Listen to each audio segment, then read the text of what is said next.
go out? I would prefer if you got to go now before I start recording. Right now? Other than that, you're all good. And then I can come back in. Alright, So we're basically gonna do a 20-minute session, and then Okay. we're gonna come back to live on a second part 2 podcast. You have an outlet? I can charge my phone. Hurry Yeah, up, Jules. so right there, my dude. Okay. I told him 7:30. Wait. All right. And hello, everybody. It's Taylor Toxin, and I'm so happy today because I have From Me to You, Bo. Thank you for coming, my dude. That flex. Unfortunately, you can't see the flex, but hopefully you can feel it. Yo, how you doing, man? I'm doing well. How about yourself? I'm great, dude. I'm absolutely great. So really happy to see you. You So I want to get into it. I want to be asking you a couple questions because, you know, I want to get to know you personally just as much as they do. Tell me about where you're from. Like, where you grew up exactly. You know, where you were born, where you were raised. I was born in Santa Fe. Santa Fe. Born Okay. and raised in a boring town. Yeah. It's not that boring. It's that You're here, boring. dude. Oh. Mm-hmm. Flattered. Thanks, Oh, man. yes. Get out of here. Fucking... Uh-oh. We got some technical difficulties. It's okay. Life was cool. Life's normal. Single child. Only child. Mm. Didn't have no problem making friends growing up. I feel like I pretty much always surrounded myself around the right people. You know, got into things as a young person, as we all do. Okay, Made my okay. mistakes, learned from them, and yeah, I've always been in Santa Fe my whole life, looking to leave, hopefully soon. Hopefully Go soon. somewhere new, try new Daddy. things, you know what I'm saying? Where's the dream spot? I don't know. We just don't know The yet. dream spot is like if I had a super huge amount of money, I would go overseas and live in a Ooh, cool little low-key area. Like I've always been really fascinated with Greece, and I've been really fascinated with Jamaica recently. I don't know, I just be on YouTube and I look up a bunch of places and just kind of Okay, all right. picture myself being there. You know what I mean? No, it's good that you have that, you know, you have that image of yourself being out. That's exactly what's going to take you out there. And definitely hope so, man. Honestly, I want you to go out there, visit it, you fall in love with it, and be like, yo, I have to move here. T, real quick, man, before we keep going. Yes, sir. Y'all see this? Ooh, shout out. This is what's going on in 2 weeks, July 16th, on a Friday from 9 p.m. to 12 a.m. We got Young P, we got From Me to You, me, Damn. We going hard at 1252 Calle de Comercio, and motherfucking it's lit all night. You Yes, better come sir. through, see what's popping. July 16th, everybody. Everybody listening, hopefully you remember that. July 16th, 2021. Let's put that one in the books. Now, so, how did you come up with this? Well, when did the idea come in? The cover? No, Or for the like concert. The concert? You were just like, yo, I need to do this. Let's, you know?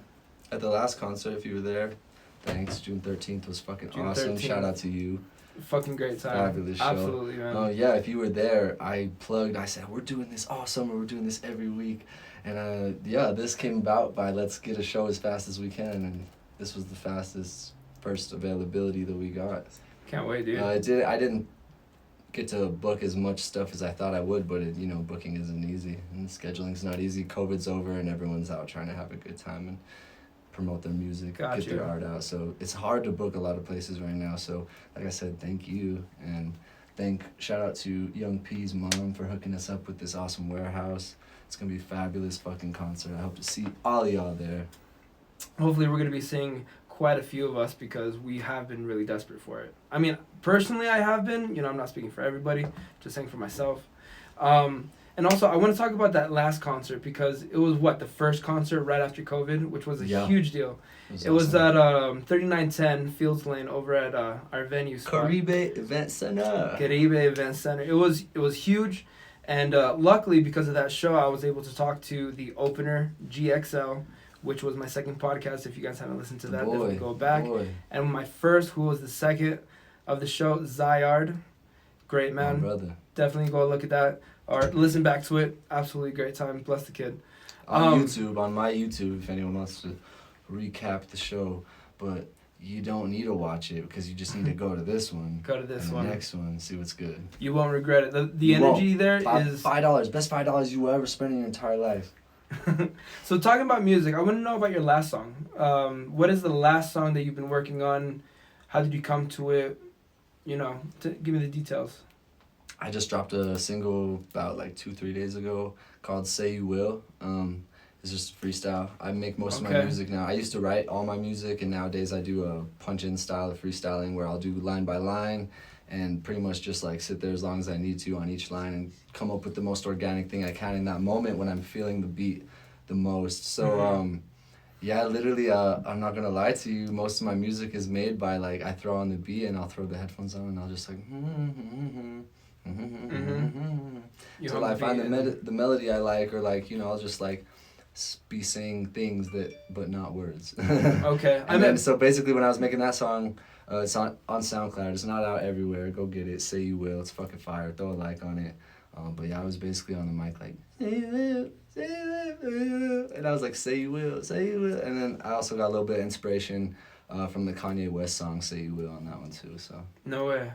I definitely have to go back to that song and listen back to it. It's a good one. I mean, I feel like it's one of those songs that you're gonna be using for the future. It's just that one thing that you know needs a little bit, or that you want to add a little bit, but you don't know when. So you're gonna come back to it later. So it was one of those beginning projects, I feel. Yeah, I mean, like the album Immortal Love was the first time that I've ever really been like super conceptual down to like the titles of the music, the order it's placed, like the way you're listening to it. That's your baby. And you have every right to be meticulous about it. Absolutely, yeah. So that album was set up over 1.5 years of planning and doing stuff. And I realized that like that's not the way I want to do things. I love the project, but I don't, because I focused so much on so many details other than the music that it stressed me out to the point where I'm like, I rushed that, putting that out. I could have done way better. I could have made a better song. And yeah, it just ended up being what it was. Like, okay, this shit's fire. It's on the album without really thinking about it, but still trying to be conceptual. So like, it made me stressed out. And like, now I don't really listen to any of it. And I'm like, kind of like, damn. I mean, I promoted it a lot. Like, yeah, I know people like it. It's lit. I mean, I like it, but like, don't get me wrong. Yeah, but can I just add in, like, I feel like that's a bit of an initiation into the music. You know what I mean? It was one of those things that you had to experience, so you can avoid in the future. Like, if I'm gonna put out music, I need to have this flow of positive energy. Got to keep it consistent. And it's one of those things that you learn from, so the next time you come face to face with it, you know what to do to avoid the outcome from last time. You know what I mean? And that, I mean, it's a pain in the ass to go through, but I'm happy that you went through it so that, you know, you're going to just upgrade from here. Absolutely. Yeah, for sure. I realized that the best way I create is just feeling, when I feel an emotion really hard, whichever emotion that may be, gotta make a song right then and there. And it's I don't say no more saying maybe type shit, you know, just yes or no. So if it doesn't take you anywhere. Yeah, if it's not a song, if it's not going, delete. Next. Okay. So next question I want to know is when was it in your life that you realized that you wanted to do music? You had a calling for it, you know? Was there a moment where it just clicked, like, damn, yo, I can do singing. Well, I'm a good poet, you know? I'm not good at singing. I disagree. I mean, okay. I could be, dude, I don't know, freaking vibrato, like Post Malone, man. You're getting there, though. I'm trying. You know what you need to improve, so that just means that you're gonna... I mean, music's always been in my life. My mom is a professional violinist, so from a young age, she would try to get me to... She would enroll me in a bunch of instruments, and without basically, like, asking me. So I would feel like I was, like, being forced to do what she did. So I didn't grow an appreciation for it like I wish I would have, because I understand. It definitely gave me my tempo, you know, my sense of like music theory and like notes and tones and whatnot. I played the violin, the trumpet, the drums, the guitar, the piano, and that's what I want to get back on, is the piano. So I guess you could say music was introduced to me at 2 years old, but I didn't actually want to make music myself until about 15 years old. Me and the boys would freestyle in the car at school, Santa Fe High parking lot. And, that's what's up. They were like, "Yo, you're pretty good." And I was like, "Bullshit, damn, okay." So got a little ego around me, you know. There you go. I said, "Let's do it." My music used to be super trash, and you know now it's all right. But no, it's it all started somewhere. I've been making music for about 6 or 7 years now, so it's cool. Good for you, man. it doesn't really matter when you realize it, just as long as you do realize it before it's too late. Yeah. You're really down the road and you can't afford it, unfortunately. But well, I'm glad that you're really in it, and I'm glad that you're definitely upgrading, because Appreciate it. Like you said, I don't exactly agree with it, but your beginning music, it wasn't like the hottest. I just but, didn't find my voice yet, you know? Like, yes. It was just like, yeah, I couldn't. And then when you started trying singing more, everything out. that's when to this day I still try to explore all kinds of different vocal cadences and different things. So a lot of people always tell me, "Oh, you sound so different. Like, this is you. You sound different than the last song you sound." Like, yeah, why the hell you want to sound the same the whole time? Like, No, but that's what I try to do, I guess. That's how it's supposed to be. That's what makes you a can't remember the word, but it makes you universal, basically. You know, your style. So how about the next question, my dude? Tell me about, the first time that you recorded a song. What was that experience like? Because the first time is always, one of the best. I want to know your personal. Oh, it was fucking awesome. The first time I recorded a song was in a tool shed in my friend's backyard. Shout out to Chapter Million. Chapter Million, if you're on either of these videos, shout out to you, big bro. Yeah, my brother Chapter Million and Zayd, they're two of my first friends. Right as soon as I got to Santa Fe High, I knew Daniel a little bit before. Zayd's name is Daniel. Sorry, fucking Zayd. It took me a second. Daniel Dre's. Right before high school, it was super cool. So he kind of like brought me around. I thought he was dope. You know what I mean? I was like, oh my god. Same as Gel said. You know what I mean? Like, all the inspiration comes from that guy for sure. He was one of the only ones doing it out here. There was Zayd, and there was like maybe 2-3 other artists. And yeah, he put me into that vibe. He showed me that, and so did Chapter Million. And Chapter Million brought me to his house, and he was like, basically, let's fuck around, like, let's experiment. He was the first one to come forward to me like that and like offer me to record my shit, because I was just messing around with it. So That's we special. recorded. We had an instrument mic, like the kind that's meant for like drums. Like, you'll put it like, it's like a stick. Yeah, I remember. And we put it inside of a laundry bin. And inside the laundry bin, you guys know, like, the fucking like kids floor mats, and you place them together like Legos, but they're like squishy and colored. Yeah. They like lock into each other. So those were inlaid inside the bin to like create a booth. There's so much reverb in there. We didn't know what we were doing, like, you know what I'm saying? But yeah, it was cool, bro. We recorded a bunch of ass for like a couple of years, and I love every experience I had there. I'm so appreciative of Brandon, Chapter Million, Zayd, all my brothers for putting me on that. That's what's up, man. Those types of people like really bring you up. So I want to move into, you're getting out of high school, you're working on music, you're devoting your time to it. Have you gone on any tours yet? I mean, where have you gone? That was what we were doing right before COVID. We did two. We did a Colorado tour with Eddie Baker. Shout out Eddie Baker. Fuck Tyrell Skirt. Yeah. Shit. No pedophiles around. Shout out Eddie Baker and all the rest of those Shiprock Farmington boys, and cool as hell. We went to Durango, Colorado, and did a show out in Farmington. So it was like, I mean, you could say we toured. We did 2 shows. We did get to travel. It was cool. That's something. Arizona was our actual planned tour. We had a group at the time called Die Young. It was me, myself, frommetoyou.bo, Swank Buddha, and our homie Lovesick, Manny. And we had a little collective going on. And we were going to run it to Arizona with those homies as well. And none of those shows went as planned. We actually didn't perform a single fucking song in any city. But we had a fabulous time due to the fact that we met some really cool people out in AZ, and we fucking turned up, bro. We went to the clubs, down-to-earth ass people, bro. Like, shit I've never seen before. Like, you go to Albuquerque, fucking Santa Fe, you're chilling, bro. Like, people look at you all fucked up. Like, what are you doing here? Out in AZ, bro, people were like, yo, you fly, like, you want to smoke? What's up, is this your song? Tight, yo, come over here, check it out. Like, so it was love, and I really liked the experience I had. I learned a lot of things about being on the road, and like, what it means to, I don't know, carry yourself as an artist and do things properly, you know what I'm saying? It was hard, bro, being an Escalade with 10 people fucking in Arizona. It was fucking difficult. Yes, sir. But yeah, that shit was cool. Definitely worth Taught me a lot. Yeah, I've been performing for a long time. So how long were you away? The Arizona was Tempe, Mesa, and Flagstaff, plus 2 New Mexico shows. So we were gone for like a week. The New Mexico shows, one of them happened. That was right before we left to Arizona.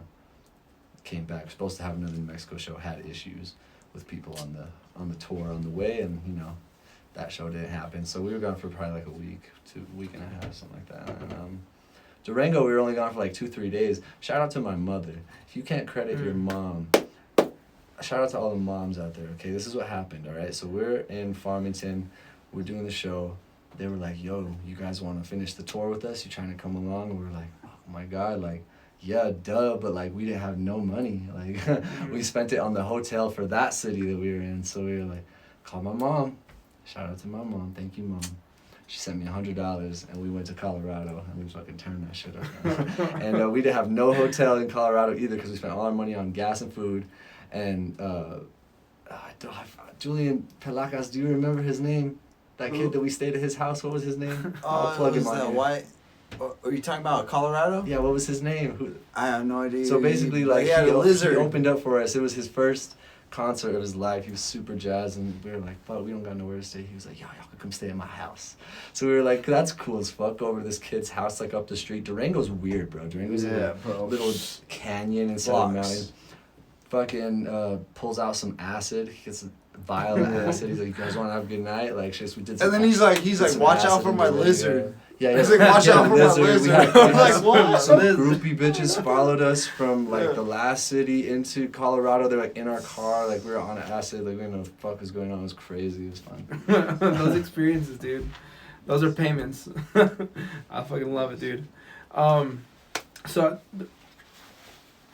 touring is definitely gonna be happening now that COVID is basically over, right? It's gonna happen. Okay, I can't wait to talk about it. I don't know, I mean, I have nothing planned because I'm out here trying to find a new living situation. I'm trying to determine whether I want to stay in Santa Fe or not, and do it. Go somewhere else, do your thing. So I mean, you have connections. Once I figure that out, yeah. Because right now, to be paying for your stuff, what are you doing for work? Work at Best Days. Best Days dispensary in Dam City. It's popping. I just recently got assistant manager over there, so I'm doing good. That's pretty much the only thing keeping me around, I'm not gonna lie. And the fact that we're creating this dope ass vibe in this city and we're getting these shows to turn the fuck up. And y'all have been amazing. Santa Fe has been amazing. I love it. I love my city. But I just feel like I really need to do something for myself. I think I really need to like focus on myself and what's next, and maybe try to explore somewhere where I know nobody. I don't know nobody, but you know what I mean. Like what is next for Bo? What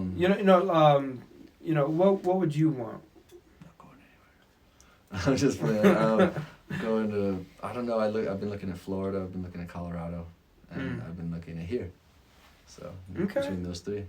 All right. I mean, there's nothing wrong with buying an establishment here and traveling. You know what I mean? You have a foundation. It's expensive here, Taylor. It's expensive here. You should see what you can get. I know. For $1,900 in Santa Fe and $1,900 in Denver. It's insane.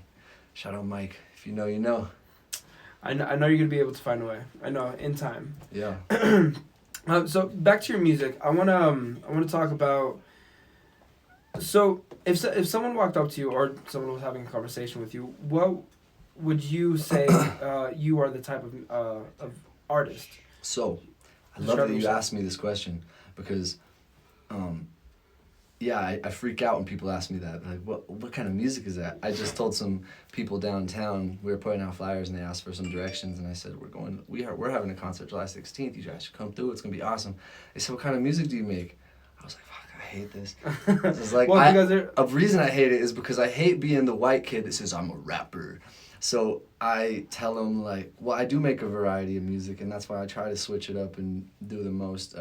Rapping is not my favorite. I feel like I don't know, like, I relate the most to whatever I make in the moment that I like, and then I'll move on and I'll hate it in a week. But I tell people, I say I make a variation of indie rock, hip-hop, and R&B. Check on me. I can't sing good, but I try. That's what I say. But you're working on it, dude. Yeah. And honestly, that really is a good answer because it gives them a certain realm to concentrate on, because there's a lot of music out there that has everything in it. There's a little bit of country in the hip hop now, Yeah. and people are loving it. They're eating that up. Yeah. So you know, it's good that you are able to use multiple genres to explain yourself because Yeah. you are a multiple genre person. Shout out to XXX Tentacion. Rest in peace, please. If you are dead, rest in peace, sir. 2018, when he started like dropping his newer albums of this is like it would be a whole album and it'd be like 5 hard songs, 5 rock songs, 3 R&B songs, 3 like I don't even know what to call it. It was the craziest thing I've ever heard. It inspired me so much to be like, wow, like because every album I was used to hearing up until that point is like, all right, it's this artist, it's their vibe the entire time. People like 1 or 2 songs, 2 stars on Apple Music. The rest gets played out. I thought X was doing it so good because he switched up so much throughout each album and it was like a never-ending vibe, but yet so him that it made sense that it was an album, but it was so much different music that really inspired me to like, yo, like shit don't have to make sense. Just do it. Like whatever sound, whatever beat, like if you're feeling it, run it. Like and people will tell you, they tell you like what's your style? You don't have to have a style. I think like you should have all the styles. Right. You should be a fucking Have a full style explanation. bender. Israel Adesanya in this motherfucker. All right, my guys. So really quick, we have reached the end of our first part with our interview with Bo. Much love to everybody for listening, and we will be back to you Thanks on for part having me, bro. 2. Of course, my dude. Bam. That's part 1. You need to go outside, my dude? You're You all need to go panting, huh? You need a cigarette. I had almost 20 people in my life. Alecas. What's It was a good live. I recorded it all, bro. Is Like it's a little delayed. I'll just take a half nap. Half a nap? What does that? Half a nap mean, bro? We're taking an intermission. Are you gonna make me rap? I'm not gonna make you do Are we gonna anything. rap? Do you Are we want gonna to? Let's rap. I'll freestyle on that shit. We I'll get gotta on there, we're too. gonna have it on. I'll get on there. We'll be too. back, everybody. We'll think about it. Let's get on there. I'm gonna need to get on my live and ask people if they want me to freestyle on that. Imagine me and Bo going back and forth. Ooh, shit. Hey,